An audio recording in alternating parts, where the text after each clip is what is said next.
Bonjour messieurs, merci d'abord à Jean-Louis, merci d'abord à Jean-Louis de son invitation aujourd'hui.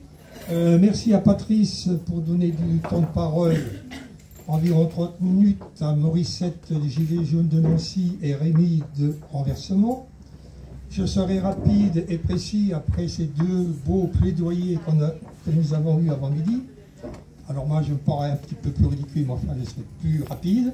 Donc je me présente, Godefroy Denis, 76 ans, ancien directeur adjoint dans une entreprise logistique, étudiant en Prodmenco aux États-Unis et puis au Canada. J'ai aussi écrit un petit livre qui s'appelle Le Livre jaune. Alors dans la résistance depuis 1979, j'ai été pressenti pour une cantonale à Lorca où j'ai fait 14%. J'ai été suppléant du député en 2007 où on a fait 24% à Sarrebourg et 2 fois au conseil municipal de Sarrebourg dans l'opposition. Et depuis 2018, on fait les ronds-points à Sarrebourg, plus ou moins, suivant le temps et suivant nos soucis de santé. Et j'ai aussi Arnaud de 3R qui fait des manifestations tous les 15 jours à Strasbourg pour la paix. Donc, si je vous vois aujourd'hui, c'est pour reporter la parole d'une union face à cette dictature, face à ce gouvernement. Vous savez très bien que la dispersion, que les actions éparpillées ne servent à rien. Alors nous voulons structurer le Grand Est en partenariat avec Jean-Louis, ici présent, et aussi Morissette, et d'autres amis des Gilets jaunes du 54 et du 57. On fait des visios depuis 3 ans, mais les visios ne servent à rien. Il faut absolument des rencontres physiques comme aujourd'hui. Nous devons structurer le Grand Est avant de structurer la nation. C'est-à-dire que d'autres personnes dans d'autres régions font la même chose que moi. Alors vous allez me dire, je représente qui? Ah ben, je suis le porte-parole du Conseil national de la Résistance citoyenne pour la France, fondé par Sandrine Saïd et des amis qui sont ici présents. Je représente aussi un petit peu le porte-parole de l'AFP, Action du peuple français, créé par Frédéric Marcel et soutenu par la société civile de Gérard Iltis, qui normalement a des moyens financiers pour nous aider. Du Conseil souverain français que j'ai vu à Nancy, contacté par Sandra Latuti et le général Coustou, qui d'après mes dernières nouvelles a eu des problèmes. Et enfin, pionnier du mouvement Pierre de Gaulle pour la France. Donc tout à l'heure, je vous donnerai des photocopies que j'ai faites suite à nos réflexions et je vous demanderai simplement de me répondre tranquillement la semaine prochaine. Ça sera une sorte de sondage pour voir si la lettre est assimilable par les citoyens. La France détruite, la France déclassée par la mondialisation, la France endettée, la France de l'insécurité, c'est eux, les gouvernements qui sont au pouvoir, qui ont été au pouvoir. La résistance depuis des années, la lutte, les manifestations, les gilets jaunes, c'est vous. La grandeur, la France retrouvée, la souveraineté retrouvée, la démocratie et la liberté de retrouver, la France et l'espérance. Grâce au renversement, la France revient. Merci.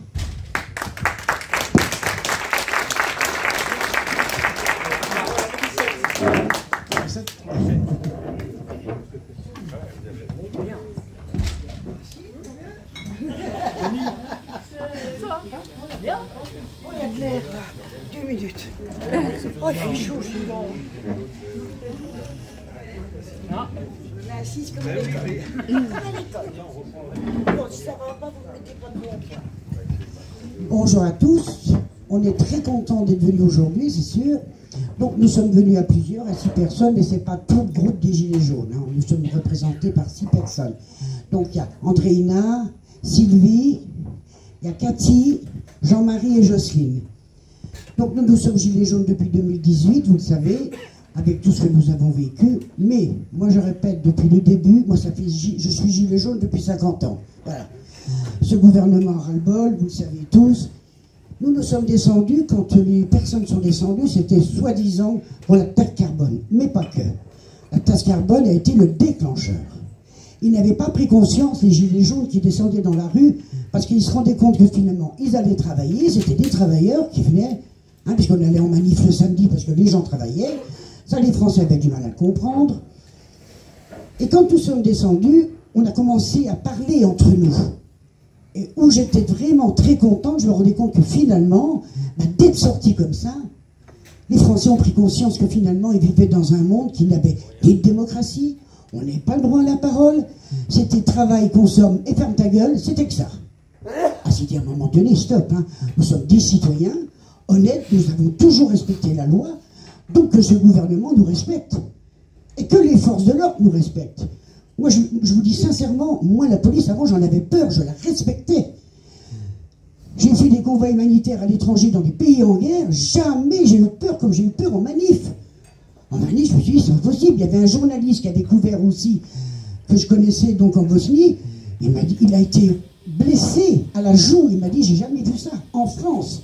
Alors, quand j'entendais Macron qui critiquait les Russes, les Coréens, tous les autres pays, mais je lui ai écrit 4 lettres. Je lui ai dit, mais maintenant, stop. Tu n'as pas été élu pour le peuple. C'est pas possible. Une crise sociale, on ne la règle pas avec des armes de guerre. J'ai dit, il y a un problème là en France. Donc maintenant, où je suis contente, moi maintenant, c'est que les Gilets jaunes, ben, ils ont tourné nos pages. Ils se sont instruits, ils ont beaucoup lu, ils se sont renseignés, informés. Donc maintenant, ce que nous faisons avec tous les Gilets jaunes, déjà d'une bonne partie de toute la France, hein, parce que nous avons fait une action nationale contre les parkings privés dans les hôpitaux publics, 2 ans de combat sur le parking de l'hôpital, plus de 15 000 signatures. Là maintenant, on est allé à l'Assemblée nationale auditionner. Ça passera d'ailleurs à la télé le 6 mai, pardon, sur France 5. Donc là maintenant, ils nous prennent au sérieux. Ils disent pas c'est des gueux, des Gaulois réfractaires. Non, ce sont des citoyens qui ont enfilé un gilet jaune pour être vus, faute d'être entendus. Maintenant, nous allons continuer le combat. C'est pour ça que je suis avec Sandrine Saïd également. J'ai contacté Rémi, parce que Rémi, je le rejoins à 98% de ce qu'il dit. J'ai regardé beaucoup de visios de M. Hervé Morel, M. Hervé Moreau, oui, parce que je me confonds souvent avec Xavier Moreau. Je regarde Xavier Moreau, Hervé Moreau, donc voilà. Donc nous savons, nous, Gilets jaunes, où nous allons. On s'est tracé une route et on s'est fixé un chemin. Et on ira jusqu'au bout. Ça ne sera pas sans nous. Dans le respect des lois, sans violence, parce qu'on n'a jamais été violente de notre vie, hein. Jamais on a cassé quoi que ce soit. D'ailleurs, on est 2 ans sur le rond-point. Les policiers passent nous voir, ils nous disent bonjour. Hein.